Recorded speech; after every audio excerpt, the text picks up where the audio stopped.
The night the bond broke, the whole forest went silent. I remember it like it is burned into the inside of my chest. The fire pits were still blazing. The drums had been beating for hours. The entire Ironveil pack, warriors, ranked wolves, Omega servants, and everyone in between was gathered in the great courtyard for the blood moon celebration. It only happened once every 5 years. And this year it was supposed to be special. This year Alpha Kael Voss was finally going to accept a chosen mate. Everyone knew it. The high-ranking she-wolves had been preparing for months. They wore their finest. They bathed in moonflower oil. They stood tall and proud and beautiful under the red-tinged sky, waiting for him to look their way, and he did look. He always looked, but Kael never chose. Until tonight I was not supposed to be there. I was a Packless Omega, surviving on borrowed time at the edges of Ironveil territory. I had no right to stand in that courtyard. I had no status, no rank, no family name. I had nothing but a worn cloak and 2 years of learned silence. I stayed near the back, near the tree line where the firelight barely reached. I was invisible. I had made myself invisible. It was the only thing keeping me alive. That was when I felt it. It started low. A pull deep in the center of my chest, like something reaching through my ribs and wrapping around my heart. I thought I was getting sick. I pressed my hand to my sternum and tried to breathe. The drums kept beating. The crowd kept moving, and that pull got stronger and stronger and stronger until it yanked. I gasped out loud. And across the entire courtyard, through the fire and the crowd and the noise, Alpha Kael Voss turned and looked directly at me. The world stopped. I had seen him before. Everyone in this part of the kingdom had seen him. He was the kind of man you notice the way you notice a storm, not because you wanted to, but because something in your body told you to pay attention or get destroyed. He was tall in the way that made other large men look small. His shoulders were built like the stone walls of Ironveil's great hall. His jaw was sharp, his dark hair pushed back from his face, and his eyes were silver. Not grey, silver, like moonlight trapped behind glass. Right now those silver eyes were locked on me. I watched his chest rise. I watched his nostrils flare. And I watched the expression on his face change, from the careful, controlled blankness he always wore in public, to something raw and stunned and almost furious. He had felt it too, the bond, our bond. The crowd began to murmur. Heads turned.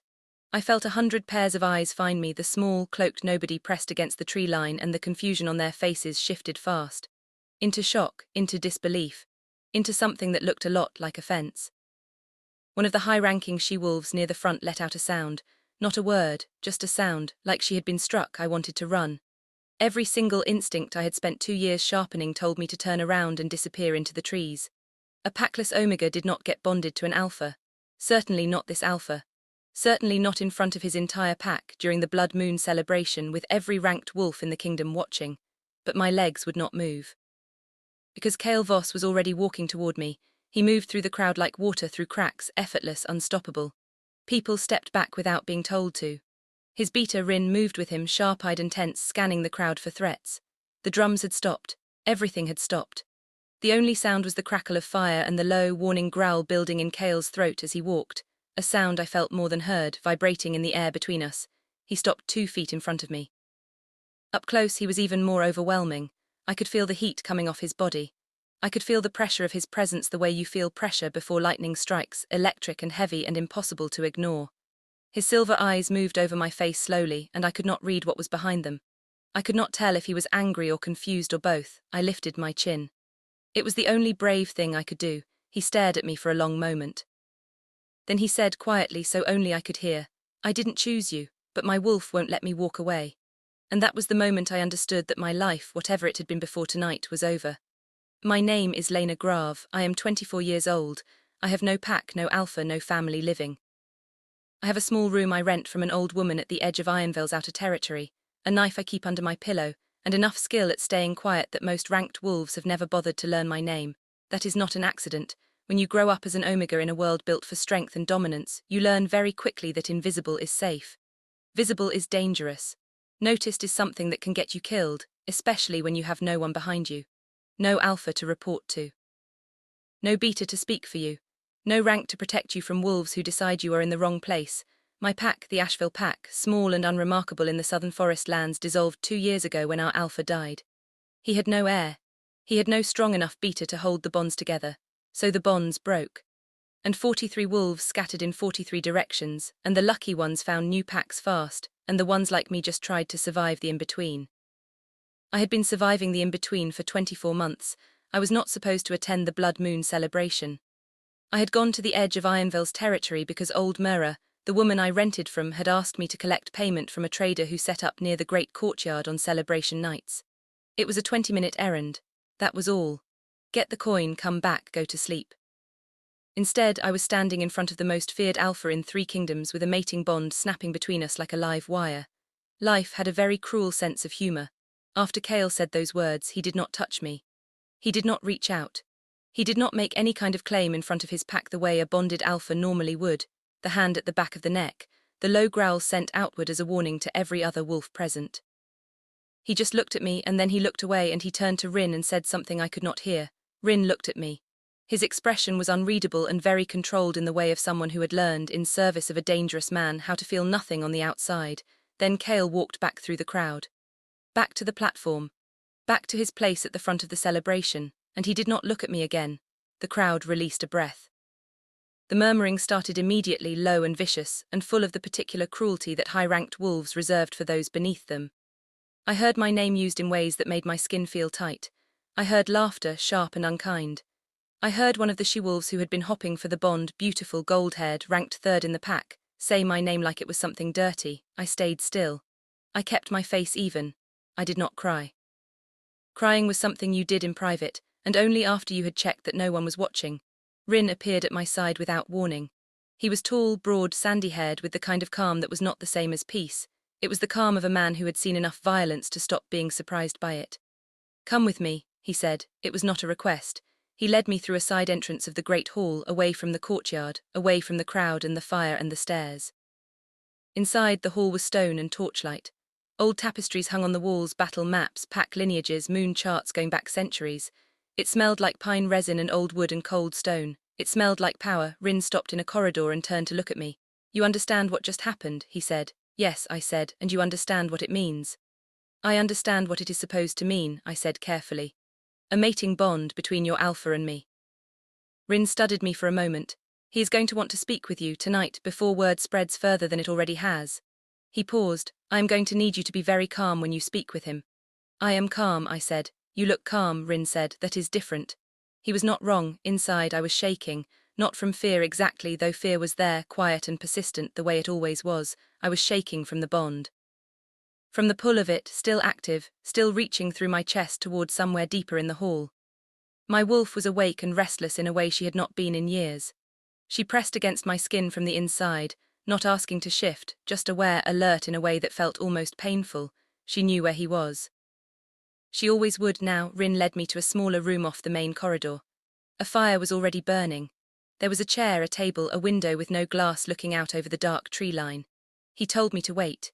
He left and closed the door. I stood by the window and looked out at the forest. Ironveil's trees were old, older than the pack, older than the kingdom, older than the name anyone had given to this land. They were massive and dark and tangled with each other at the tops, their branches locking together like fingers, blocking out most of the moon even on a clear night. In the old stories the pack elders used to tell, these trees had been planted by the first wolves as a boundary between what was theirs and what was the rest of the world's. I had always thought that was beautiful as a child. Something planted to say, here is where we begin. Now standing inside it, it felt more like, here is where you are trapped. The door opened behind me. I turned. Kael Voss stepped into the room and closed the door behind him. Without the crowd, without the fire and the drums and the spectacle of the celebration, he was somehow more, not less. The room felt smaller immediately. He moved to the table and stood beside it, arms crossed, looking at me with those silver eyes, and for a long moment neither of us said anything. Then, "What is your name?" "A question, a command, Lena Graves," I said. "Packless." "Yes, how long?" 2 years. He looked at me like he was counting something, like he was running calculations behind those silver eyes, and he did not like the numbers coming out. "You were not on any guest list tonight."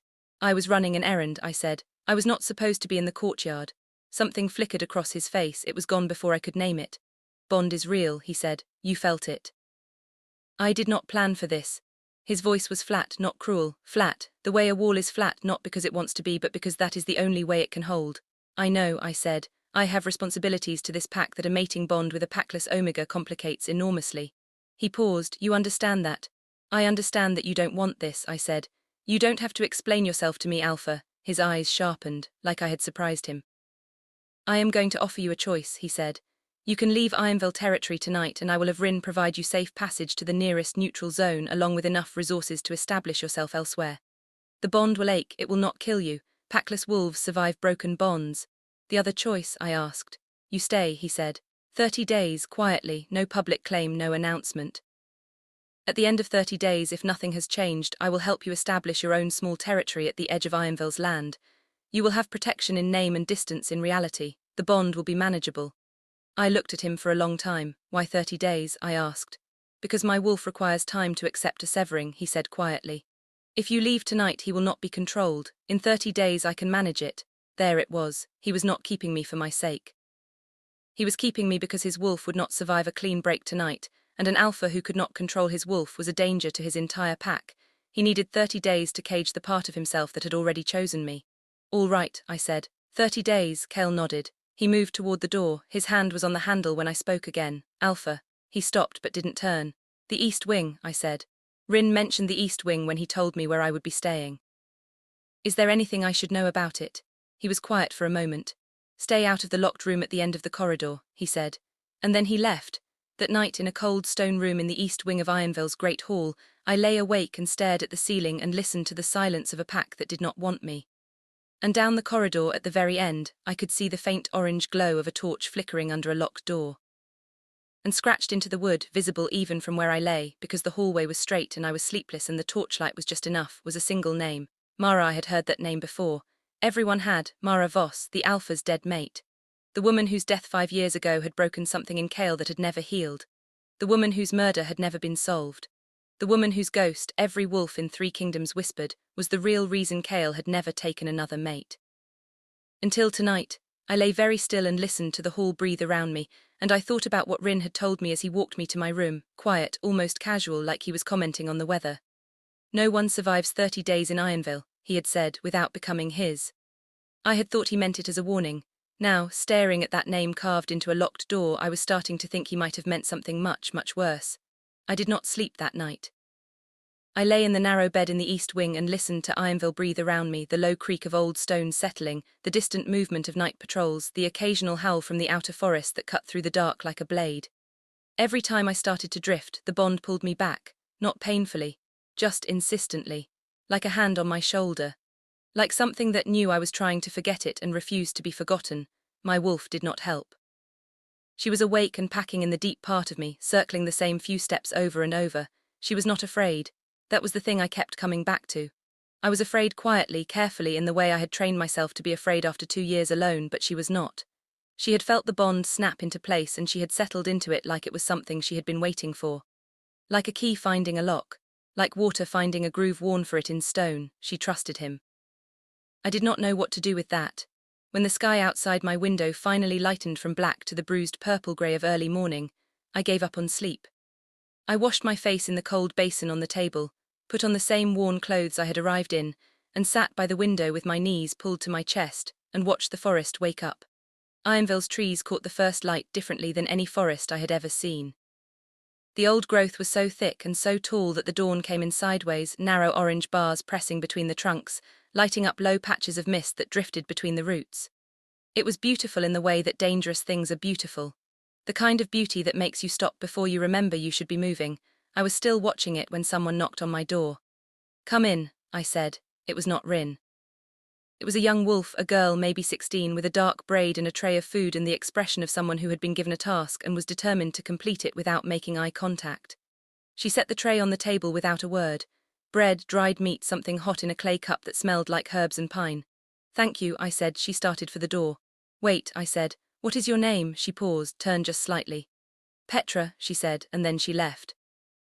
I ate alone, looking at the closed door at the end of the corridor. I thought about what I knew, which was not much, rumors and whispers, the kind of second-hand knowledge that packless wolves collect because it is the only currency they have. Lena Voss had been Kael's fated mate. They had bonded young, when Kael was barely 22 and already terrifyingly powerful, already the kind of alpha that other alphas sent gifts to rather than challenged. Mara had been loved by the pack. Warm, strong, fierce in the way that made people feel safe rather than small. And then, 5 years ago, she had been found dead in the forest at the edge of Ironveil's territory. No enemy pack had claimed it. No outside wolf had been found. The killing had all the signs of someone who knew the territory well. Someone inside. Kael had hunted for the killer ever since. 5 years of hunting. And still nothing, which meant either the killer was very good at hiding, or they were very close to the Alpha, close enough that he could not see them clearly. And now I was sleeping 30 feet from the room Kael had kept locked for 5 years. I thought about what Rin had said. No one survives 30 days in Ironveil without becoming his. Last night I had taken that as a warning about the bond, that the 30 days would only deepen it, make the eventual separation harder. But standing in the corridor this morning, looking at that locked door, the words felt like they carried a different weight. What if surviving 30 days was the problem? What if Mara's killer was still in this pack? What if whoever killed the last woman bonded to Kael was already watching the new one? I turned away from the door and went to find Rin. He was in the training yard behind the Great Hall, working through forms with 2 ranked warriors, while 3 others watched from the fence. He moved the way powerful wolves moved when they had been trained young and trained hard. Economically, without waste, each motion exactly as large as it needed to be and no larger. He saw me coming from 50 feet away and did not stop what he was doing, but his eyes tracked me all the way to the fence. I waited. When he finished, he sent the warriors off with a word and walked over to me. He was breathing barely harder than if he had been standing still. "You should have eaten and stayed in your room," he said. "I did eat," I said. "What is in the locked room?" His expression did not change. "That is not your concern." "Mara's things," I pressed. "Lena." He said my name flatly like a boundary marker. "There are things in this pack that are not yours to ask about. The Alpha has given you 30 days and a room and food. That is more than you came here with. I would suggest you focus on not drawing attention to yourself and letting those 30 days pass quietly." "Someone scratched her name into the door," I said. "From the inside or the outside?" That got him. Just for a second, just a flicker, something moved behind his eyes. He looked at me differently than he had a moment before. "You noticed that," he said. "I notice things," I said. "It is what you learn when you have no one to protect you." Rin was quiet for a moment. Around us, the morning sounds of the pack were building, wolves moving to duties, the clang of the smithy starting up, the low voices of warriors coming off night patrol. Ironveil was a working pack, a military pack. It ran on discipline the way other packs ran on loyalty. "Name was carved from the outside," Rin said finally, quiet enough that no one else would hear. "We found it about 3 months after she died. No one claimed it. The Alpha had the room locked and has not opened it since." "Someone in this pack carved it," I said. "Yes, someone who wanted him to remember. Or someone who wanted him to know they were still here," Rin said. And then he looked at me with something that was not quite warning and not quite pity, but sat somewhere in between. "Go back to your room, Lena. Do your 30 days. Leave." "What aren't you telling me?" I asked. He turned and walked back toward the hall without answering. I did not see Kael for the rest of that day. I felt him, though. That was the unbearable part of a bond, the awareness. I always knew with a low hum in the back of my chest roughly where he was. Inside the hall, outside in the eastern grounds, back inside. It was like having a second heartbeat that belonged to someone else. In the afternoon, Petra came back with food and 2 sets of plain clothing, grey, practical, nothing with any rank markings. A quiet kindness, or maybe just efficiency. I thanked her again. This time she met my eyes for just a moment before she looked away. Progress. I spent the afternoon learning the east wing. Not the locked room, I had more sense than to touch that, but everything else. The layout, the exits, the sightlines from each window, old habits. Know where you are, know how to leave. In a pack where I had no rank and no protection, information was the only armor I had. The east wing was quieter than the rest of the hall. Fewer wolves moved through it. The rooms near mine were empty. The corridor leading to it from the main hall had only one entrance, which meant it also had only one exit. It was, I realized, either the safest or most dangerous place to put someone. Isolated enough that no one would hear trouble. Far enough from the main quarters that an Alpha in the central wing would not reach it quickly. I filed that away. That evening, Kael came to my room. He did not knock the way a man would knock if he was uncertain. He knocked once sharply and opened the door before I answered. He stepped inside and looked around the room briefly, the tray, the 2 sets of clothes folded on the chair, the knife I had not bothered to hide under the pillow because I had left it openly on the table where I could reach it faster. His eyes stopped on the knife. "You sleep with that," he said. "I have for 2 years," I said. He looked at me and something in his face shifted, not softening exactly but adjusting, like a man recalculating. "There are rules," he said, moving on. "While you are in this wing, you do not go to the central hall without Petra or Rin with you. You do not attend pack meals. You do not speak to ranked wolves unless spoken to. You do not ask questions about pack matters." He paused. "You do not ask questions about Mara." "Rin told you," I said. "Rin tells me everything." "Then Rin also told you I noticed the name on the door." "Did. You are not concerned that I noticed it." Kael looked at me steadily. "I am concerned that you are the kind of person who notices things and does not stop at noticing them," he said. "That is a more specific concern." I held his gaze. If someone in your pack killed your mate, I said carefully, and that person is still here, then putting me in the east wing 30 feet from the room she died near is either a test or a trap, and I would like to know which. Silence in the room was complete. Kael stared at me for a long moment. The firelight moved on his face, his silver eyes were very still. Some sleep, he said at last, and he left. He did not answer the question, he did not deny it either.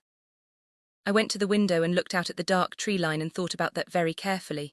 3 days passed. I learned the rhythm of the east wing. I learned Petra's quiet schedule.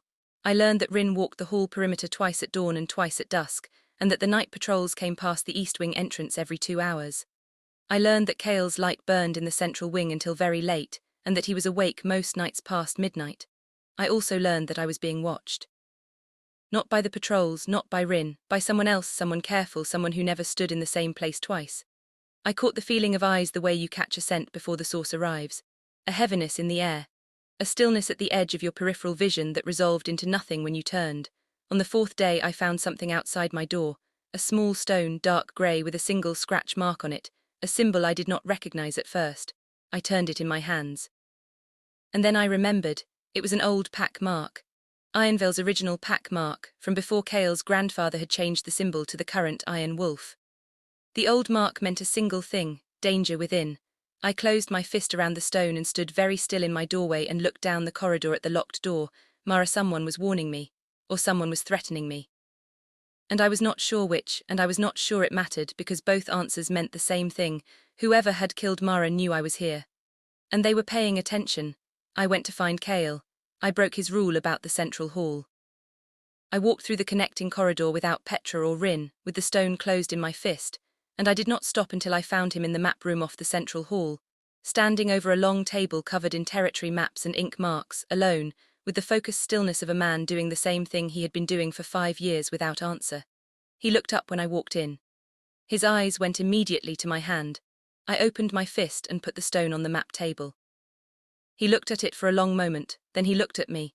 And this time the controlled blankness in his face cracked just barely, just for a second, and behind it was something that looked like fear, not the ordinary kind, the kind that lives in the chest of someone who has already lost everything once and is watching the shape of it begin again.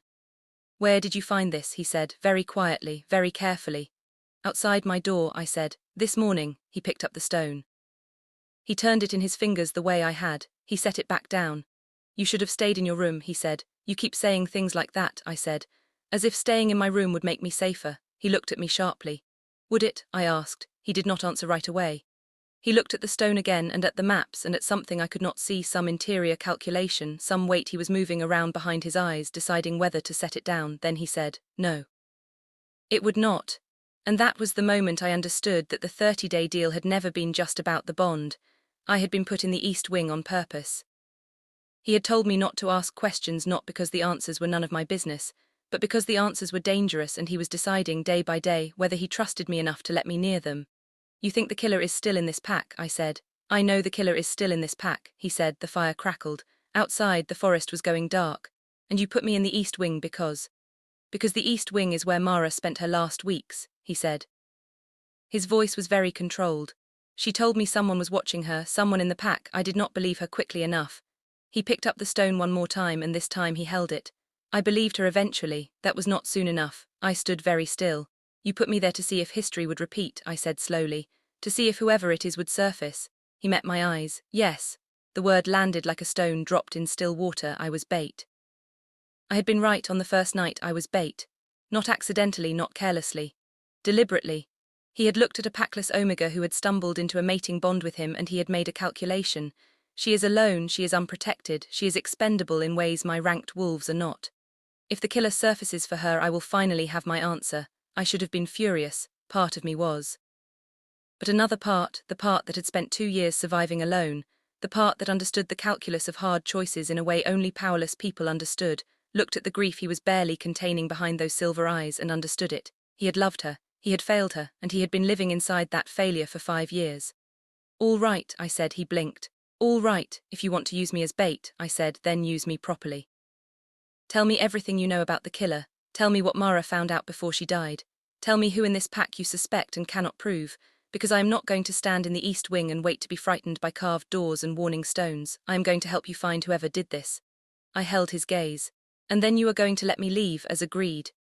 Kael looked at me for a very long time. He looked at me like I was something he had not accounted for. Something that did not fit into the calculation he had made. And very slowly something shifted in his face, not warmth, not yet, not anything as simple as warmth, but recognition. The specific look of a person who has been alone with a problem for too long, suddenly finding that someone else can see it. Down, he said. I sat. He pulled out a second chair across the map table, sat in it and looked at the maps for a long moment, then he said, "Her name was Mara. And she died because she trusted the wrong person. And I have spent 5 years looking at the faces of everyone in this pack, and I cannot find which one of them is lying to me." He paused. "She kept notes," he said. "Hidden. I found most of them, but not all. The room is locked because the last notes she ever wrote are still in there, and I cannot." He stopped. His jaw tightened. "I cannot go in there and find them. I have tried." I understood that too. Some grief is not about weakness. Some grief is simply about the specific unbearable geometry of a room you shared with someone who is gone. "I can go in," I said quietly. He looked at me. "Give me the key," I said. "I will find the notes." Fire burned between us. The map table stretched with its years of calculations and its unfinished answers. He reached into his vest. He set the key on the map table between us. And from somewhere in the deep part of the hall at the far end of the east wing corridor came a sound I had not expected. Not a voice, not a footstep. A howl, low, close and wrong, cut off too fast, like a warning swallowed before it finished. Kael was on his feet before it ended. His silver eyes had gone very dark. "Stay here," he said. He did not run. He moved fast in the way that only the very powerful moved, silent, controlled, absolute. He was out of the room before I finished drawing my next breath. I looked at the key on the table. I looked at the door. I picked up the key. And outside, somewhere in the dark between the hall and the forest, a second howl rose, longer this time, louder, with the specific pitch that in the old wolf language meant only one thing: blood. I held the key for exactly 4 seconds. Then I put it in my pocket and followed Kael. "I know. He told me to stay." He said it the way men who are used to being obeyed say things, flat, certain, with the weight of 100 times it had worked before. But there was blood somewhere in the dark, and I was alone in a hall where someone had already left me a warning stone, and staying in that map room felt less like safety and more like waiting to become the next thing that needed to be found. I moved through the corridor fast and quiet. I had gotten good at quiet. 2 years of Packless living teaches you to move like you are not sure you have the right to take up space, and for once that particular damage was useful. I reached the east wing entrance and slipped through without touching the door frame. The courtyard between the hall and the outer tree line was lit by 2 torch poles and nothing else. Kael was already across it, moving toward the forest edge where Rin stood over something on the ground. 3 other wolves fanned out in a loose perimeter, warriors, hands on weapons, eyes on the trees. I stopped at the edge of the torchlight. The something on the ground was a man. A wolf in human form sprawled face down in the dirt just where the short grass met the first line of roots. He was one of the night patrol wolves. I recognized the dark patrol vest from the ones I had seen moving past the east wing entrance every 2 hours. He was breathing. Barely. There was blood on the back of his neck, matted into his hair, dark and already cooling at the edges. Rin crouched over him, 2 fingers pressed to his pulse point, face tight. Kael stood above them both and looked at the tree line, not at the wounded wolf, at the trees, like whatever had done this was still in there and he was deciding whether to go after it. "Alive?" he asked Rin. "Yes," Rin said. "Hit from behind, hard. Whoever did it knew exactly where to strike. This is not a brawl wound. This is someone who understands anatomy." "Pack member," Kael said, not a question. "Pack member," Rin confirmed. One of the perimeter warriors shifted. I caught the movement, a small thing, barely a half-step adjustment of weight from one foot to the other. The kind of thing most people would not notice. The kind of thing that could mean nothing or could mean everything depending on what you were watching for. I watched for everything. I noted the warrior's position. His face. The way his eyes had gone to Kael when Rin said pack member, not with the outrage of a loyal wolf hearing a betrayal, but with the careful blankness of someone monitoring a reaction. I noted it, and I said nothing, and I stepped back into the shadow of the hall entrance before anyone turned around. His name was Cole, the wounded patrol wolf. I found that out from Petra the next morning when she came with breakfast, and I asked with the kind of casual steadiness that I had learned made people answer without thinking about why. "Is he going to recover?" I asked. "Probably," Petra said. She set the tray down, paused. "He was the one who walked the east wing route." She said it like it meant something, like she wanted me to understand it meant something without being the one to say it plainly. "Thank you, Petra," I said. She left. I sat with that for a long time. Cole had walked the east wing route. He had been the patrol that passed my door every 2 hours. If someone in this pack wanted to move through the east wing unobserved, wanted to reach my room or the locked door or me, Cole was the wolf who would have seen them. And now Cole could not tell anyone what he had seen. I took the key out of my pocket and turned it over in my hands. Kael had not come back last night. I had heard him in the hall long after midnight, talking in low tones with Rin outside my door, not loud enough to make out words, but close enough that I knew they were talking about Cole, about the attack, about what it meant. At some point the voices had stopped and the hall had gone quiet, and I had lain awake with the key in my fist, and the bond humming in my chest and the weight of a dead woman's name sitting 30 feet away. I got up. I walked to the end of the corridor. I put the key in the lock. The room smelled like cedar and cold ash and something else underneath, something faint and floral that had been there long enough to become part of the stone itself. Rose oil, maybe, or something like it. It was not a large room. A narrow bed, neatly made, with the particular neatness of a surface untouched for years. A writing desk against the far wall. A small window above it looking out into the inner courtyard. A wardrobe closed, a fireplace dark and swept clean. On the mantel a single candle burned down to nothing, and beside it a small carved wolf, dark wood, sitting on its haunches. I did not touch anything at first. I stood in the center of the room and looked at all of it and let the shape of her settle over me. She had lived here. She had sat at that desk and looked out that window and written things down because she was frightened and careful and smart enough to know that frightened and careful people write things down. She had put rose oil on her skin in this room. She had slept in this bed. She had loved a man who kept this room locked for 5 years because walking into it was the same as admitting she was really gone. I understood grief. I had my own. But this was grief built on top of guilt, and that was a heavier thing entirely. I went to the desk. The surface was empty, cleared at some point, probably by Kael in the early days after her death, looking for answers. But Rin had said he had found most of her notes, not all, which meant there were some he had not found, which meant they were not in the obvious places. I pulled out the chair and sat. I looked at the desk the way you look at a hiding place, not at the surface but at the structure. The joins. The edges, the places where a careful person might press if they needed to be sure. The bottom left drawer was false, not obviously.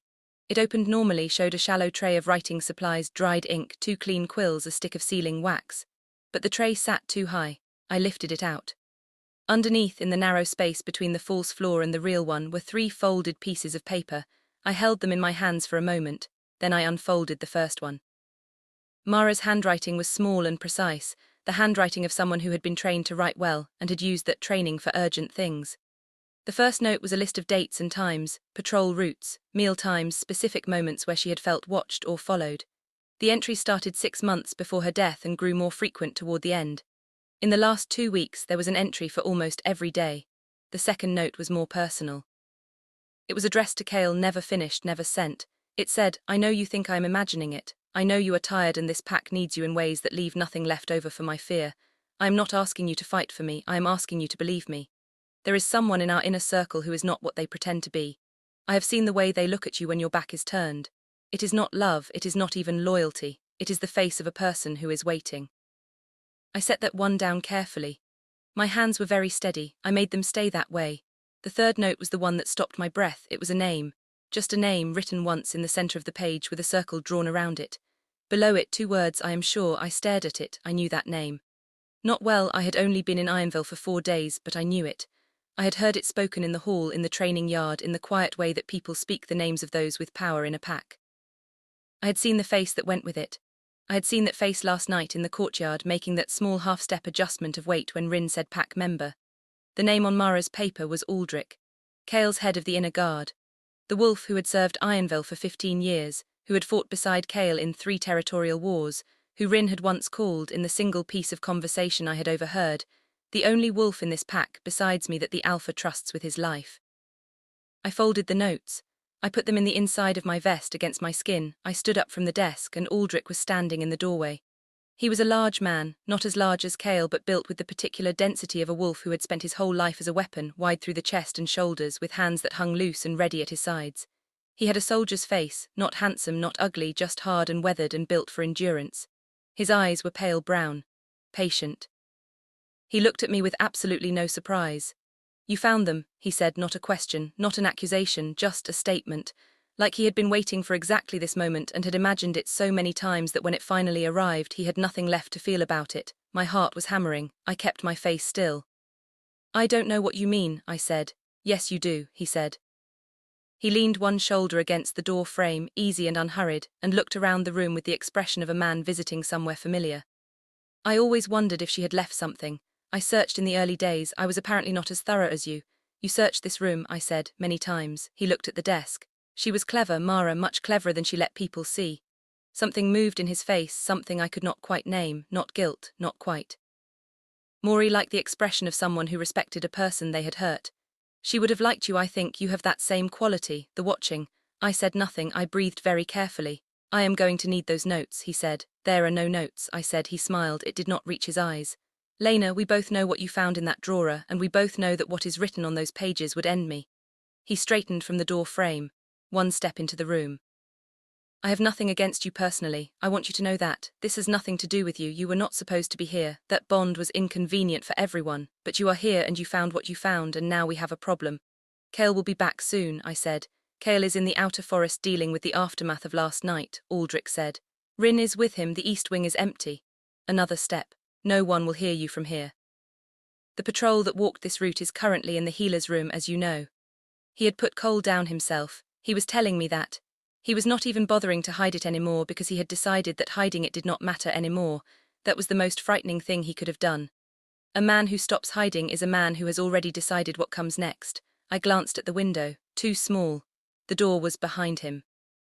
The fireplace tools were on the far wall, a poker, a brush, a set of tongs. 10 feet away, my knife was in my room. You killed her, I said. I said it not because I needed confirmation, but because I needed him talking. Talking men are not moving men. Why? Something crossed his face. The closest thing to real feeling I had seen from him. Because she was going to take him from me, he said, simply, quietly. Not the way you think, not I did not want him for myself. I have served Kael since he was 17 years old. I have kept him alive through 3 wars and 4 assassination attempts and more loss than any one man should carry. He stopped, looked for the right word. He is mine to protect, and she was going to make him soft. She was already making him soft. She was going to make him choose her over the pack, over the kingdom, over everything I had spent 15 years building beside him. He looked at me steadily. Could not allow that. So you decided for him, I said. You took her away so he could not choose her. Now he has been broken for 5 years, I said. Is that the strong alpha you wanted to protect? Something flickered, just for a second, something that might have been the beginning of doubt or the echo of it buried under 15 years of justification. But it did not stop him. He moved toward me and I moved not toward the fireplace tools, not toward the window, toward him. I went under his reach, inside it, the way you do when a larger opponent expects you to run from them. And I drove my elbow up hard into the underside of his jaw and used his momentary stagger to get past him and through the door. I ran. The corridor was long and straight and I was fast.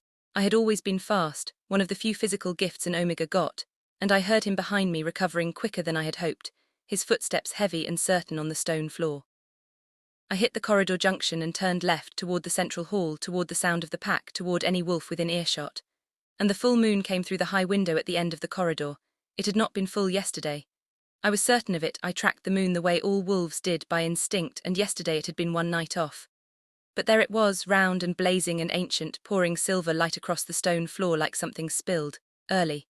The moon had turned early. And from the far end of the corridor, from the direction of the central wing, from behind a heavy door I had not noticed before, came a sound that stopped both me and Aldrich in our tracks, a crash, metal on stone, a low, inhuman sound, not a howl, not quite, something deeper and more broken than a howl, and then a second crash, and the door at the end of the corridor shook in its frame. Aldrich had gone very still behind me. Moon, he said, very quietly.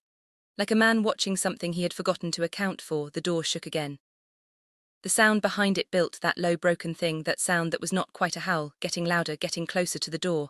I knew what was on the other side of it, the chains. The room where they kept him on full moons, where they had been keeping him every full moon for 5 years because after Mara died something in his wolf had broken and would not be contained without them. The moon had come early, and Kael was in the outer forest. The door at the end of the corridor came off its hinges. The door did not splinter. It did not crack and give way slowly the way doors do in stories where there is still time to run. It came off clean. Both hinges at once, pulled from the stone like the stone had never truly held them, and it fell outward into the corridor with a sound like a cannon going off in a closed room. The impact shook the floor under my feet. Dust came down from the ceiling in thin curtains. The torch on the wall nearest the frame swung hard on its bracket and threw wild shadows down the length of the corridor. And then there was silence. For exactly 2 seconds nothing moved. Not me, not Aldrich somewhere behind me, not the thing that had come through the door. Then I heard it breathe. It was not the breathing of a man. It was not the breathing of a wolf in full shift, either, that familiar rhythm I had grown up with, deep and even an animal in the clean way of creatures that are only ever one thing. This was something in between, something that had been pulled in two directions at once and had not landed cleanly on either side. Ragged, heavy, like breathing through something broken, I turned very slowly. Kael stood in the blown-out doorframe, except it was not Kael, not entirely. He was still in human form, still upright, still on 2 feet, but the shift was on him, pressing through his skin from the inside, and his body was caught in the terrible in-between of it. His hands had lengthened, the fingers wrong, the knuckles too large. His shoulders had broadened beyond what they had been. His spine was curved forward in the involuntary crouch of a wolf that cannot decide whether to stand or drop to all fours. His silver eyes were blown wide and fully animal, no human thought behind them, no recognition, no reason. Just the moon, just the bond, just the raw electrical fact of something that had been chained and was no longer. The chains were still on him, both wrists, the ends trailed behind him, thick iron links dragging on the stone with a sound like something very final. He looked at me, not at the corridor, not at Aldrich, at me, only me. His nostrils flared. His chest rose and fell in that broken rhythm, and the sound that came from him was not a growl. It was lower than a growl, older than a growl, the sound of something that lived before language and did not need it. Behind me, Aldrich took 1 step back. Just one. Then he stopped, calculating. I did not move at all. My wolf was doing something I had not expected. She was not afraid. She had gone very still in the deep part of me, not the stillness of prey that has been spotted, but the stillness of something that has been waiting a long time and has finally found the thing it was waiting for. She pressed against my ribs from the inside, and she made a sound I had never heard her make before. Low, soft, almost like an answer. Kael's broken breathing hitched, his head tilted. Something moved in those blown-wide silver eyes, not reason, not yet, but something adjacent to it. The way a flame moves when air reaches it. Not intelligence, recognition. He knew me, his wolf knew me. Even through the moon and the broken shift and 5 years of chained-down grief, something in him had found the bond and was following it like a thread through dark water. He took 1 step toward me. "Don't move," Aldrich said behind me. Quietly. I did not know if he was speaking to me or to Kael. I did not think it mattered. I did not move. Kael took another step. The chains dragged.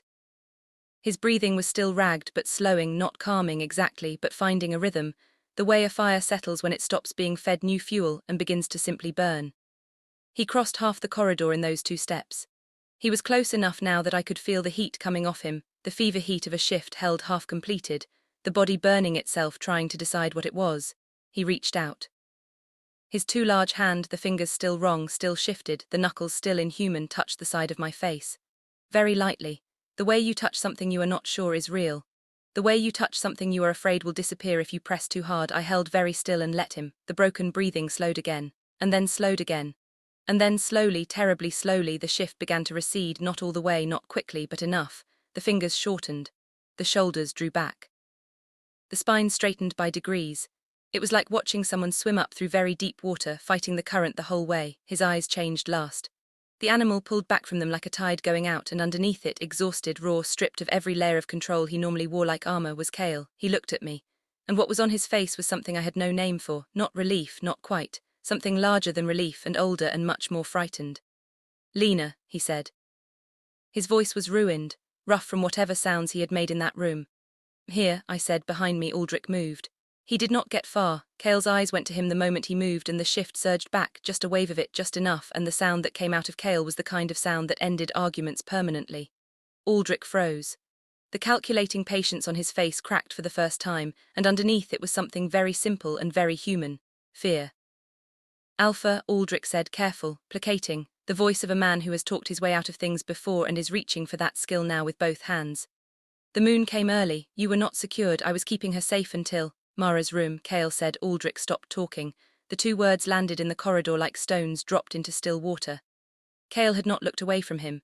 His silver eyes, still too bright, still carrying the edges of the moon in them, were absolutely steady. Absolutely certain. "The notes," Kael said. I reached into my vest and took out the 3 folded papers. I held them out to the side without looking away from Aldrich. Kael took them from my hand. I heard the paper unfold, heard the silence that followed when Kael spoke again. His voice was very quiet, that particular quiet that is not calm, that is the opposite of calm, wearing calm's face.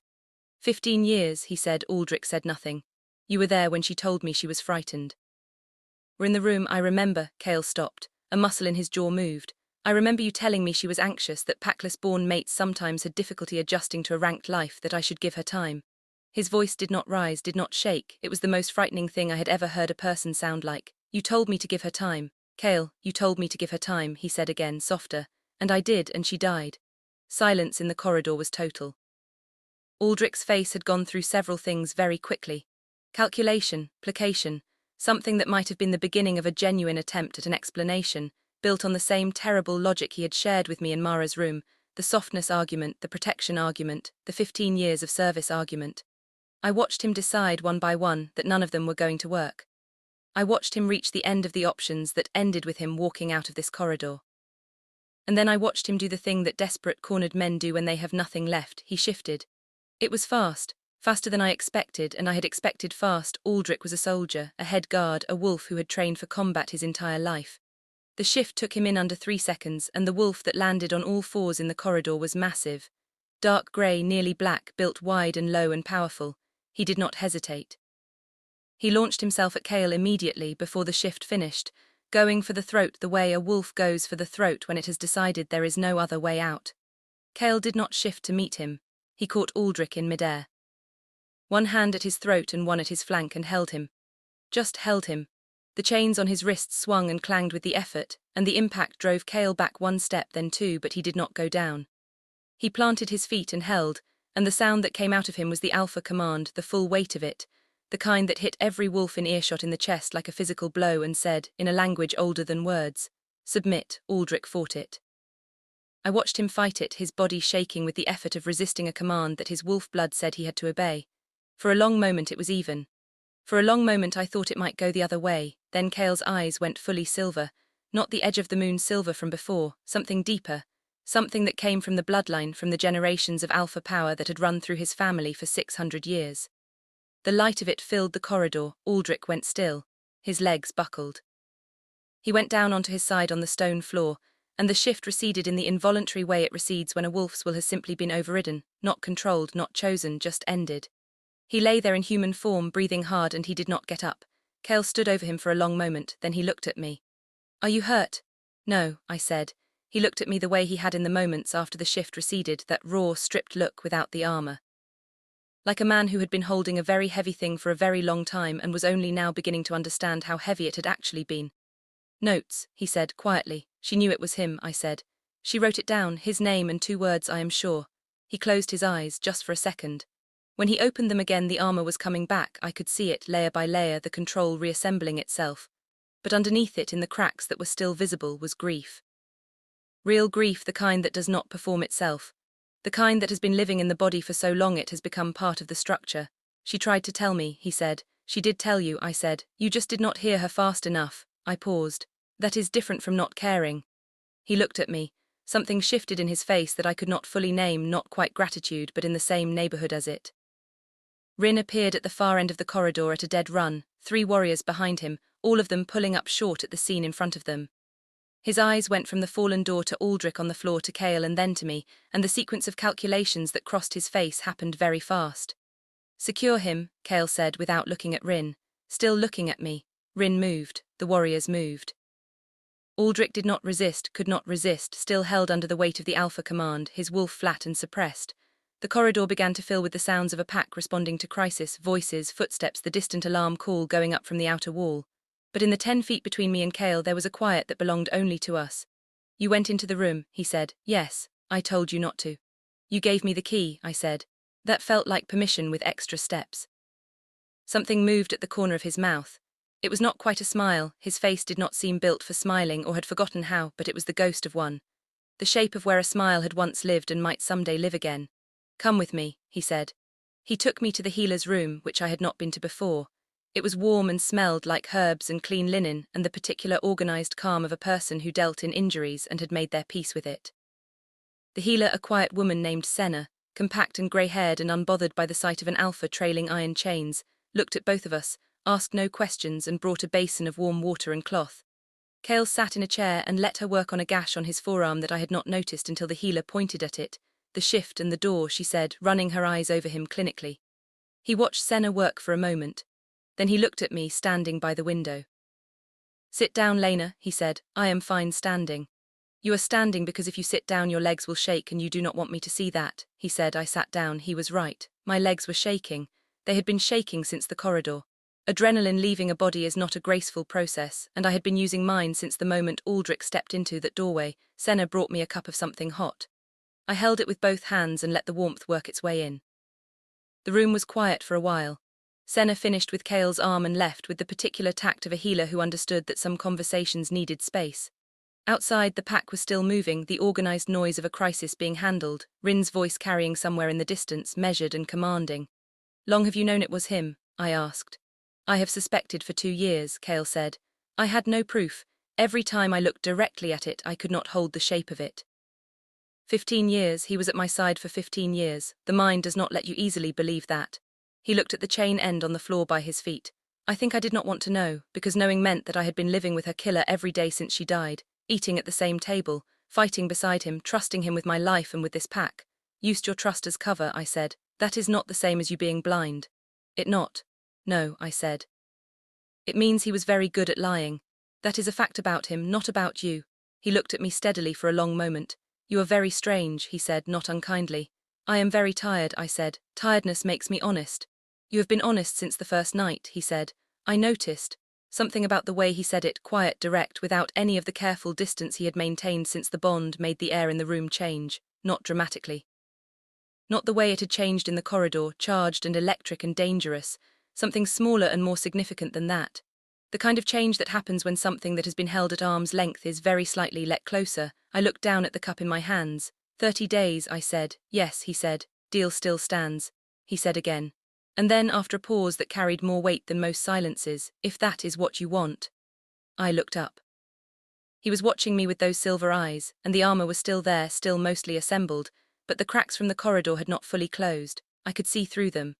I could see what was behind them, the grief and the guilt and the careful, terrified shape of a man who had lost something enormous and had spent 5 years making sure he would never lose anything again by simply refusing to hold anything close enough to lose. And now the bond sat between us like a lit candle. Quiet. Patient. "Waiting, get some sleep," I said. "The deal stands, we can talk about what it means later." He looked at me for a moment longer, then he nodded. I stood to leave. I was at the door when he said my name. "Lena." I turned. "In the corridor," he said. "When my wolf came through the door, you did not run." I said. Thought about it, about my wolf going still, about the bond like a thread through dark water. About the specific feeling of standing in front of something enormous and frightening and feeling underneath the fear, something that was not fear at all. "Because he wasn't going to hurt me," I said. "I knew that. I don't know how I knew it, but I did." Kael looked at me for a long time. "So did I," he said quietly. "That was the problem."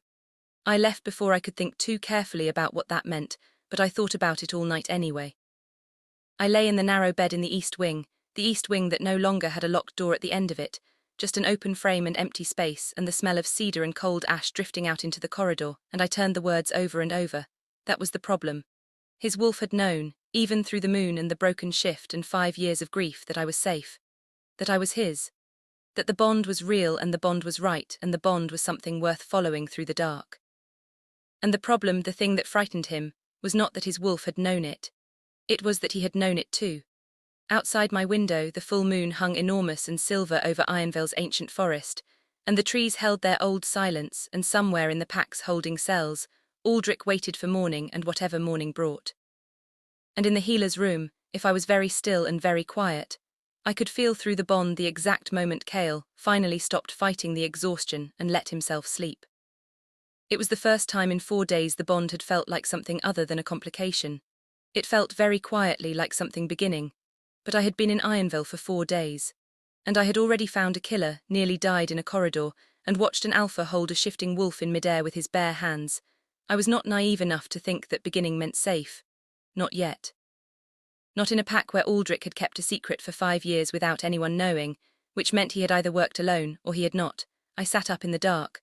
The thought arrived the way cold water arrives, sudden, complete, with no warning. Aldrich was meticulous. Careful. The kind of wolf who searched a dead woman's room multiple times and still almost missed the false drawer. The kind of wolf who put down a patrol guard with surgical precision because he understood anatomy. The kind of wolf who had, for 15 years, managed to stand close enough to the most powerful alpha in 3 kingdoms to be trusted with his life, while secretly working against everything that alpha loved. That was not a man who worked alone. That was a man with a plan. A long plan. A patient plan. And somewhere in Ironveil, in this hall, in this pack, in one of the faces I had been cataloguing and filing away for 4 days, there was someone else who knew exactly what Aldrich had done. Someone who was still free, someone who now knew that I had found the notes. I did not sleep after that. I sat on the edge of the bed in the dark and went through every face I had catalogued in 4 days. Every wolf I had seen in the training yard. Every ranked soldier who had moved through the corridors. Every person who had been close enough to Aldrich to be useful to him, close enough to pass information, cover a movement, look the other way at the right moment. The list was longer than I wanted it to be. A plan like Aldrich's did not run on one person. It ran on proximity, someone who could watch Kael's schedule, someone who could ensure the patrol routes were predictable, someone who could tell Aldrich when Mara was alone. Cole had walked the East Wing route. Cole had been put down before he could speak. That was not the action of a man who was finished. That was the action of a man who was still managing his assets. Which meant somewhere in Ironveil one of those assets was still active, still watching, still deciding what to do about me. I got up before dawn and went to find Rin. He was where he always was at that hour, the perimeter walk, first circuit, moving through the outer corridors of the Great Hall with the particular alertness of a man who slept lightly and trusted slowly. He saw me coming and did not slow down. I fell into step beside him. "You should be in your room," he said. "He did not work alone," I said. Rin was quiet for 4 steps. 5. "No," he said, "he did not." I looked at him. "You already know that." "I have suspected it for approximately 18 months, Rin said, still walking, eyes forward. "I have not been able to prove it. I have not told Kael because telling Kael that the conspiracy inside his own pack may be larger than one man would complicate things." "It would destroy him," I said. "It would distract him," Rin said. "Which in a man like Kael amounts to the same thing." He paused at a corner, checked the adjoining corridor out of habit, continued. "After Mara died, I started looking at the patterns, not just who was near her but who was near Aldrich, who owed him favors, who had been quietly promoted in the years since her death, who had been kept in positions that gave them specific access." He glanced at me sideways. "You understand how to think about this." 2 years alone teaches you to read rooms," I said. "Who did you find?" Rin stopped walking. He turned to face me fully, and his expression had the careful weight of a man choosing the exact right amount to say. "There is a wolf on the inner council," he said. "A woman, her name is Deva. She has been on the council for 8 years. She came up through the ranks at the same time Aldrich was consolidating his position in the inner guard. They are not obviously connected. They do not eat together. They are not seen in conversation. But in 8 years I have never seen Aldrich make a recommendation about inner council business that Deva did not quietly support 2 days later. Never once." "She knows you suspect her?" I asked. "She knows I watch her," Rin said. "She is careful enough that it has not mattered, until now." He looked at me steadily. "Aldrich is in the holding cells. He is not speaking. I did not expect him to." "But Deva does not know what he told you in that room. She does not know what Mara's notes contain. She only knows that Aldrich was taken and that you were involved." "So she is deciding her next move," I said. "Yes," Rin said, "and I believe her next move will involve you." Corridor was cold and grey in the pre-dawn light. Outside, the forest was beginning its slow emergence from the dark, the first birds, the first shift in the quality of silence that meant the night was releasing its hold. "Tell Kael," I said. "I will tell Kael," Rin said. "This morning, but I am telling you now because you have proven in 4 days to be considerably harder to kill than I initially assessed, and I want that quality to continue."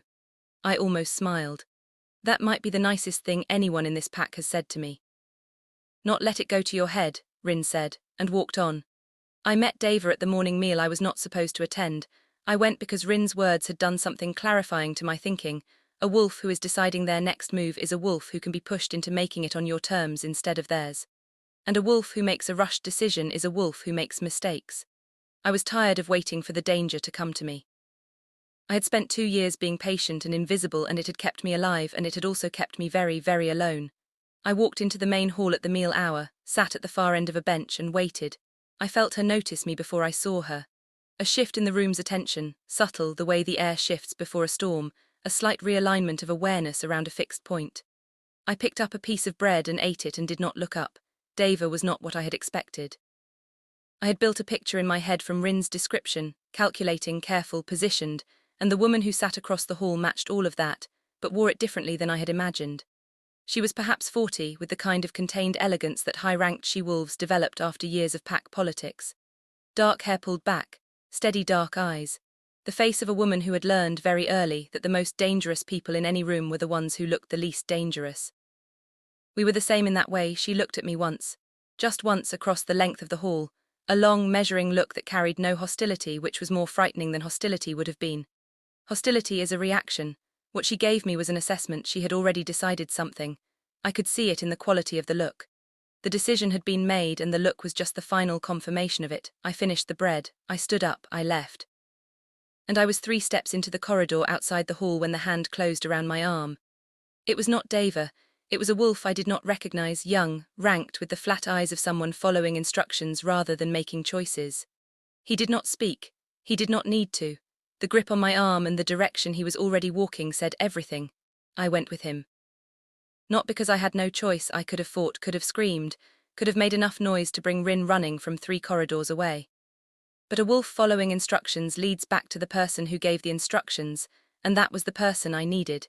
He took me out through the eastern courtyard, through the small gate in the outer wall that the patrol wolves used for night rotations, and into the tree line. The forest closed around us immediately. It had that quality, Ironveil's ancient growth, of being a different world entirely from the moment the first trees blocked the sky. The light changed. The sound changed. The air was colder and heavier and smelled of pine resin and wet earth and something older underneath. We walked for perhaps 10 minutes. Then the wolf stopped and released my arm and stepped back, and Deva stepped out from between 2 trees as though she had been part of the forest and had simply decided to become visible. "Want to talk?" she said. "You had an interesting way of asking," I said. I needed privacy. She looked at me with those measuring dark eyes. "You found Mara's notes. Aldrich told you about me." "Aldrich told me nothing about you," I said. "He was too busy trying to get the notes back." Something shifted in her face. A recalculation. "Then how?" "I worked it out," I said. "Or rather, someone else worked it out over 18 months and confirmed it for me this morning." She was quiet for a moment. The forest breathed around us. Somewhere above, a bird called once and went silent. "Want you to understand something," she said. Her voice was measured, careful, the voice of a woman who had rehearsed this. "I did not know what Aldrich planned for Mara. I knew he wanted her gone. I supported that. I believed, as he did, that she was making Kael weaker, and I believed the pack needed Kael at his strongest. But I did not know he meant to kill her." Something moved in her face, something I watched very carefully to determine if it was real. "When I found out what he had done, I was—" "You stayed," I said. She stopped. "You found out he had killed her," I said, "and you stayed. You kept his secret. You kept your position on the inner council and you continued to support his moves and you said nothing for 5 years. I kept my voice even. I understand the argument you are about to make, that speaking would have destroyed you, that you had no proof, that Aldrich would have turned it around. I understand all of that, and it is all true, and Mara is still dead." Silence between us was very complete. Deva looked at me for a long moment. And the measured, careful composure shifted, not dramatically, not with tears or collapse, but with the specific exhaustion of a person who has been carrying a specific weight for a very long time and is beginning to understand that the weight is not going to get lighter. "What do you want?" she asked. "Want you to come back to the hall," I said. "I want you to sit down with Rin and tell him everything you know, every conversation you had with Aldrich, every move you helped him make. Every name he mentioned, all of it. In return, I will tell Kael that you came forward voluntarily," I said. "I cannot promise you what that is worth to him. I am not going to pretend I have that power. But I can tell you that 5 years of Aldrich's silence nearly destroyed this pack, and right now Kael needs the full truth more than he needs another person to punish." She looked at me steadily. "You have been here 5 days. 4, I said. "And you speak about what Kael needs as though you know him." "I know what the bond tells me," I said. "And the bond tells me he is a man who has been carrying a lie in his own chest for 5 years without knowing it was there. That kind of weight does not come out clean. He needs every piece of it." I paused. "Help me give it to him." Deva looked at me for a very long time, then she said, "All right." And that was the moment the young ranked wolf hit me from behind. I went down hard. The ground came up fast and I caught it with my shoulder instead of my head, which was the only piece of luck in the next 30 seconds. I rolled and came up onto my knees and he was already on me again, not the flat-eyed instruction follower from the hall, but something different now, something with urgency in it, like a man who has been told the plan has changed and the new plan requires speed. Deva had not moved. She stood very still between the trees and watched, and her face had gone to something I recognized now, the face of a person watching something they did not authorize but are not going to stop. The deal had been a stall. She had been stalling me while she decided, and she had decided wrong. The wolf grabbed my arm and yanked me upright, and I thought very clearly. I have been in worse positions than this, and I have always gotten out of them alone, and I do not have to do that anymore. I threw my head back into his face as hard as I could and screamed, not a wordless scream. I screamed the only thing that mattered. "Kael." It went up through the old trees and into the cold morning air and outward in every direction, and my wolf pushed behind it, pushed through the bond with everything she had, not words, not language, just direction. Here, here, here, the wolf holding me tightened his grip. I drove my elbow back into his ribs and felt something give. He gasped. I pulled free and ran, not away from the hall but deeper into the trees, because deeper in the trees meant harder to catch and harder to silence, and I needed 30 seconds, I needed 1 minute. The forest went quiet, not gradually. All at once, the way the forest goes quiet when something at the top of the order arrives. The birds stopped. The wind dropped. Even my own footsteps seemed to soften, as though the ground itself was holding its breath. Then I heard him, not footsteps, not a howl. Just the alpha command, pure and absolute and aimed, cutting through the tree line like a blade. Both wolves went down. The one behind me dropped mid-stride. Deva folded to her knees between the trees without a sound, and Kael came through the forest. He was not half-shifted this time. He was fully himself, fully human, fully controlled, fully present, and somehow that was more frightening. The moon had nothing to do with the way he moved through those ancient trees. That was just him. That was 5 years of grief and rage and the most powerful alpha bloodline in 3 kingdoms, moving toward the sound of a voice that had called his name. He reached me in seconds. His hands found my face first, both palms, cupping my jaw, tilting my head to check my eyes, my throat, the shoulder I had caught my fall on. Clinical, fast, the assessment of a man who needed information before he could do anything else. "I'm not hurt," I said. "I'm all right." His hands did not move. "Kael," I said, "I'm all right." He looked at me. And the control was there, the armor, the discipline, all of it present and functioning, but underneath it, very visible in the silver of his eyes, was something that had nothing to do with control. Something that had been there since the corridor, since the healer's room, since the very first night when the bond had snapped into place, and he had looked across a crowded courtyard and found me. Something that was not going to fit inside 30 days no matter how carefully either of us tried to contain it. Rin arrived 20 seconds later with 4 warriors. He took one look at the 2 wolves on the ground and Deva on her knees, and began organizing with the quiet efficiency of a man who had been doing crisis management for a very powerful alpha for a long time. Kael had not moved, had not taken his hands from my face.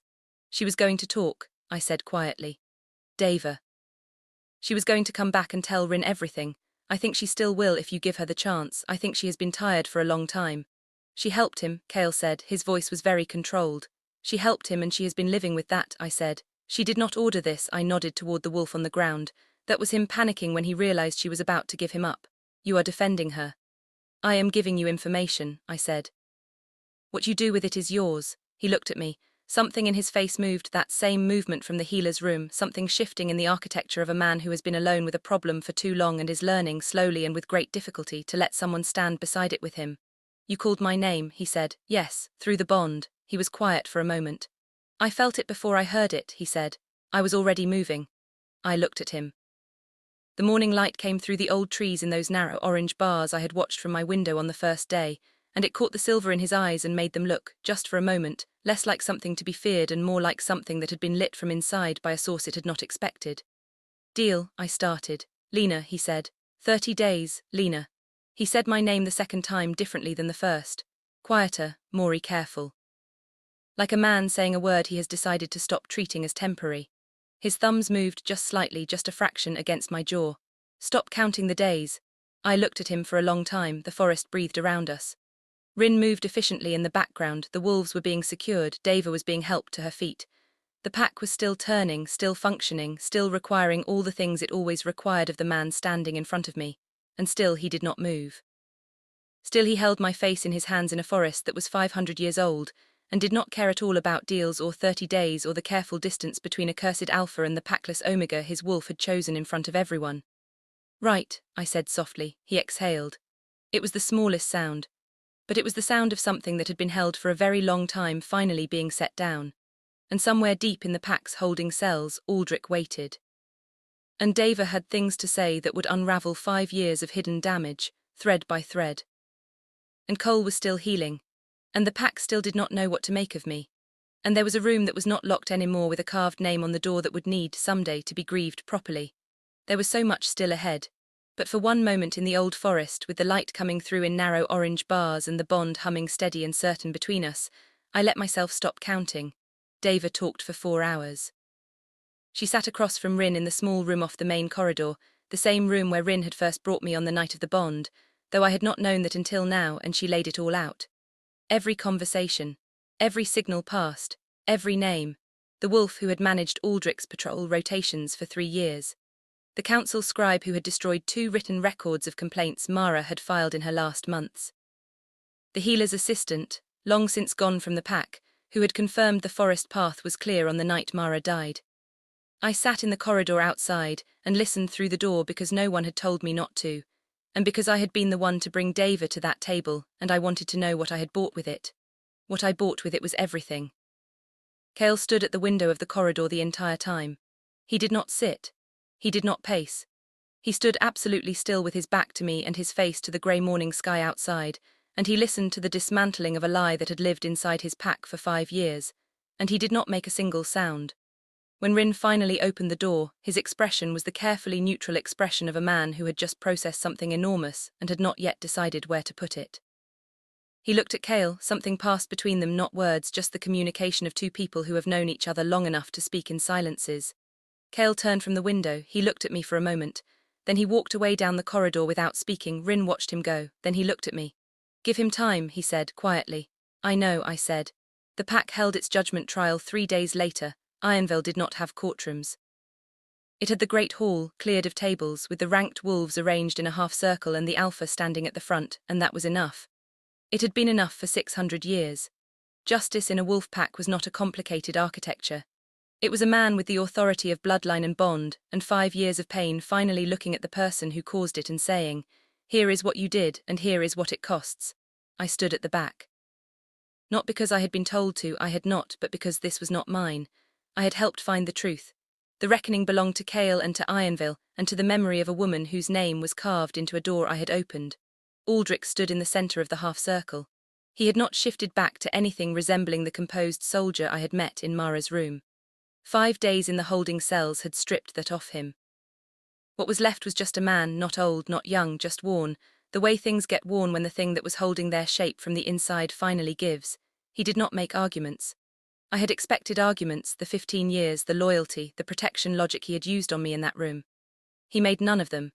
He stood in the center of the half-circle and he was quiet, and when Kael read out what Dava had given them, Aldrich did not deny a single word. I think he was tired too. I think he had been tired for 5 years and had just been moving too fast to stop. Kael's voice, reading the account, was the most controlled thing I had ever heard a human being produce. Not cold, not rage. Just the absolute steadiness of a man who has decided that this moment will be faced without flinching, because the person it was truly for had deserved someone who did not flinch, and he had not given her that when she was alive, and he could give it to her now.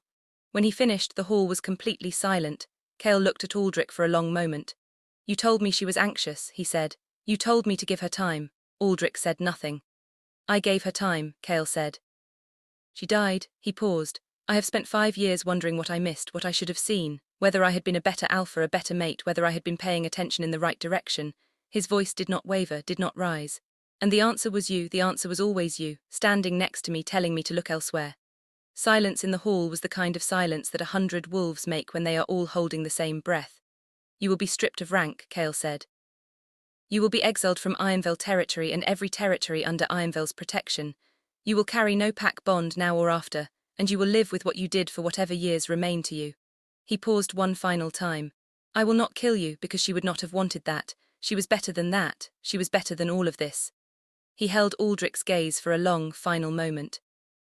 "And I will spend the rest of my life making sure this pack is worthy of what she believed it could be."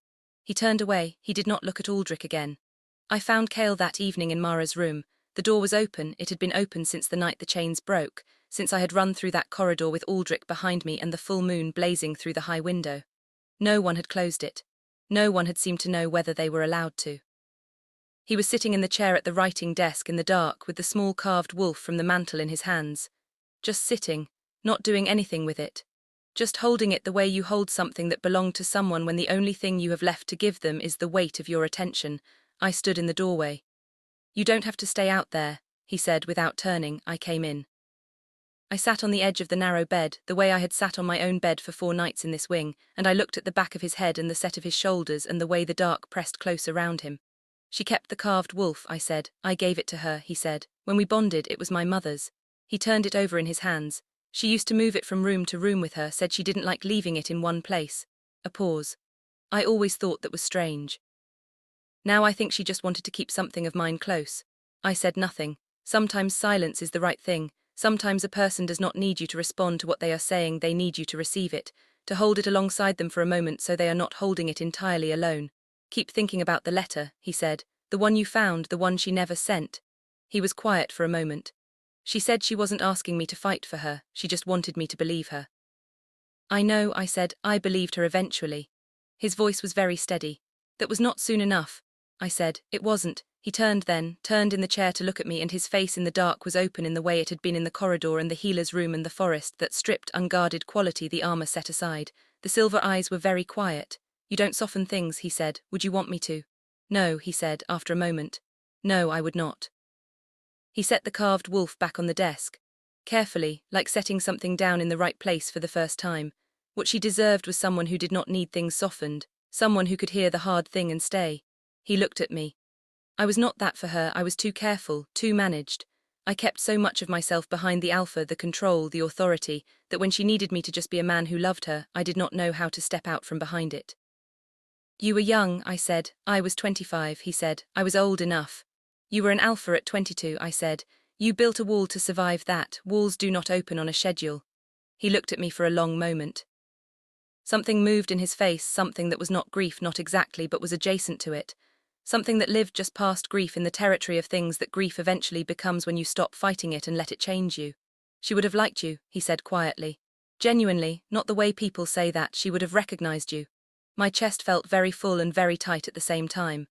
I'm sorry I didn't know her, I said, and I meant it completely. He nodded once. And then the room held them both, her, in the cedar and the cold ash and the rose oil that was still faintly there after 5 years, and me and him, and the careful, enormous space between what had been and what was beginning. On the 9th day, Kael called a full pack assembly. I stood in the back again. Old habit. He had not asked me to stand anywhere in particular, and I was still learning the shape of what I was in this pack, still learning whether I was temporary or something else, still waiting to see if the thing that had started in the forest with his hands on my face was as real in the daylight as it had felt in the trees. The pack assembled in the great courtyard, all of them, from the highest-ranked warriors to Petra and the other young wolves who served the hall. The morning was cold and clear, with the kind of sky that looks freshly made, blue and sharp and without clouds. Kael stood at the front. He was in full alpha bearing, not the half-shifted intensity of the corridor, not the stripped openness of Mara's room, but the full formal weight of a man addressing the people who depended on him. Straight-backed, silver-eyed, the stone and pine and old bloodline of Ironveil in every line of him. 5 years ago, he said, this pack was damaged from the inside. Mara was killed by someone we trusted. That damage has lived in us since then, in the way we move, in the way we hold back from each other, in the suspicion that has made us harder and colder than we were meant to be. He paused. That ends today. Courtyard was absolutely still. People responsible have been dealt with. The truth has been spoken. And Ironveil is going to grieve properly for a woman who deserved better from all of us. He paused again, and something in his bearing shifted, not away from the alpha but deeper into the man. She believed this pack could be something worth protecting, not because it was powerful, because it was worth loving. He looked out at the assembled wolves. I intend to build the thing she believed in. Silence held for a moment longer. Then from somewhere in the middle of the crowd, a single wolf raised his voice in the old pack call, the sound that meant, I am here, I am with you, I hold this with you. And then another voice joined it. And another. And within 30 seconds the entire courtyard was full of it, rising through the cold, clear morning air and up into the ancient trees and outward across Ironveil's territory like something long held down finally allowed to surface. I stood at the back and let it wash over me and did not try to name what I was feeling because some things are too large for names. Kael found me afterward, while the pack was still moving and talking around us. The specific energy of people who have been through something difficult together and have come out the other side still standing. He came to where I was standing at the edge of the courtyard, and he stood beside me, and for a moment we just looked at the pack together. At Petra talking to another young wolf with more animation than I had seen from her in 9 days. At Rin, moving through the crowd with his quiet efficiency, already planning the next thing. At the wolves I had catalogued and filed and watched and tried to read, looking now not like pieces of a threat map but like people. Just people, complex and fallible and capable of the same grief and resilience that every pack was made of. Still here, Kael said. I said I would be, I said. The 30 days are not finished, I said, and after the 30 days, he said. What do you want? I thought about it. Genuinely thought about it, not the answer that felt safe, not the answer that protected me from wanting too much. I had spent 2 years choosing the safe answer. I had spent 2 years making myself small and invisible and carefully without need, because needing things when you are alone and unprotected is just another way of giving the world leverage over you. But I was not alone anymore. I was not sure exactly when that had become true. The bond, the night of the corridor, the healer's room, the forest, Mara's room in the dark, it had happened in layers, the way most real things happen, not in a single moment but in the accumulation of moments, each one adding its weight to a scale that eventually tipped. I want to stay, I said. Kael looked at me. Because of the bond, I said. Not because I have nowhere else to go, because I want to be here. Because this pack is worth building, and because, I stopped, found the honest words, the ones that did not protect me. Because you are worth knowing, all of you, the grief and the walls and the silver eyes and the way you stood in that hall today and did not flinch once. I held his gaze. I want to stay for that. Something happened in his face that I had not seen before, not the ghost of a smile this time, something more than that. Something that broke the last of the careful distance and was not going to reassemble. He reached out and took my hand, not dramatically, not with ceremony, just took it, held it, the way you hold something you have decided belongs with you. Then stay, he said. Around us, Ironveil moved in the cold morning light. The ancient trees held their old silence at the edge of the territory. The pack called to each other across the courtyard, and somewhere in the hall, the scent of cedar drifted out through an open door. And the bond that had snapped into place 9 nights ago in front of everyone, unexpected and inconvenient and entirely without permission, settled into something it had been trying to become since the beginning. Not a complication, not a deal with an end date, not a wound or a curse or a consequence. Something chosen. That night, under the same moon that had started everything, Kael marked me. Not in the courtyard, not in the great hall with the pack watching. In the old forest in the dark, with the ancient trees standing witness and the bond between us pulled tight and certain as a drawn bow, he asked me first. That was the part I had not expected. He stood in front of me in the dark and he asked me, not as an alpha asking a mate, but as a man asking a woman, if this was what I wanted. If I was sure, if I understood what it meant, I told him yes. All 3 times, when it was done, I felt the pack bond open, not just the thread between us but the full web of Ironveil, every wolf in it. Every life and loyalty and history, settling around me like something that had been waiting for exactly this shape to fill the space it left. I had not known I was cold until I was warm. I had not known I was outside until I was in. I had been packless for 2 years. I had been packless for 2 years and homeless and invisible and so careful and so alone, and I had walked into the wrong courtyard on the wrong night, and stumbled into the one thing I had stopped letting myself want, somewhere. Someone home. Kael held me in the dark under the old trees, and his wolf was calm in a way that Rin would later tell me it had not been calm in 5 years, not since the night Mara died and something in him broke and would not be put back. It was back now, not the same as before, better maybe, the way broken things that heal correctly are sometimes stronger at the fracture line than they were before. The curse, I said after a while. What about it? Is it gone? He was quiet for a moment. I felt him consider it, felt it through the bond, the careful interior checking of a man who had lived with a broken wolf for 5 years and was testing gently whether the break was closed. Yes, he said, quietly, with the specific gravity of a word that has been waited for a very long time. It is gone. I closed my eyes, the forest breathed around us. The moon moved in its ancient track across the sky, patient and enormous, unbothered by the small enormous things happening beneath it. The trees were still. The pack bond hummed. The bond between us hummed inside it, brighter now and sure. And Lena Graves, who had been packless and careful and invisible for 2 years, who had walked into the wrong courtyard and stumbled into a mating bond with the most feared alpha in 3 kingdoms, who had found a killer and faced a corridor and learned to stop counting days. Lena Graves put her head against Kael Voss's chest and listened to his heart and let herself finally rest. If you made it to the end of this story, thank you. From the bottom of my heart, thank you for spending this time in Ironveil, with Lena and Kael and Mara's ghost and an ancient forest that witnessed all of it. Stories like this one only live as long as the people who choose to listen to them. If this story moved you, if it kept you up a little later than you meant to stay, if you caught yourself holding your breath in that corridor or that forest, then you are exactly the person I make these for. If you want more, if you want to come back to this world or walk into the next one I build, subscribe. That button is the thing that tells me you are here. And leave a comment telling me which moment got you. Was it the bond snapping in the courtyard, the locked door? Kael's hands in the forest. I read every single one. Until the next story, I will see you in the dark.